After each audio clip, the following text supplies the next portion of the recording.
আসসালামু আলাইকুম। আমি নিয়েছি আলু, তার সাথে হচ্ছে টমেটো, পেঁয়াজ, রসুন,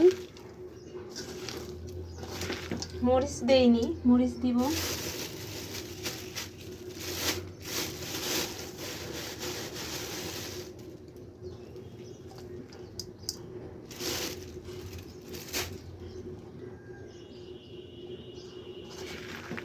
হলুদের গুঁড়ো, মরিচের গুঁড়া, তারপরে হচ্ছে সব কিছু দিয়ে একদম সুন্দরভাবে মাখিয়ে নিব। সব শেষে দেব তেল।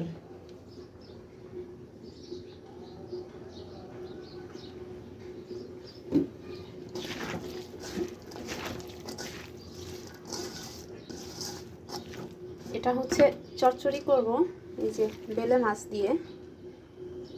টাটকা বেলে মাছ এনেছিলাম, এটা দিয়ে চচ্চড়ি করব।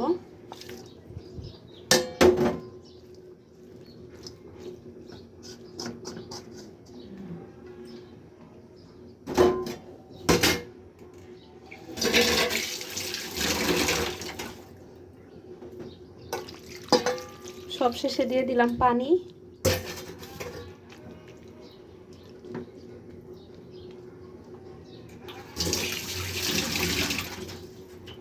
ঢাকনা দিয়ে ঢেকে দিব।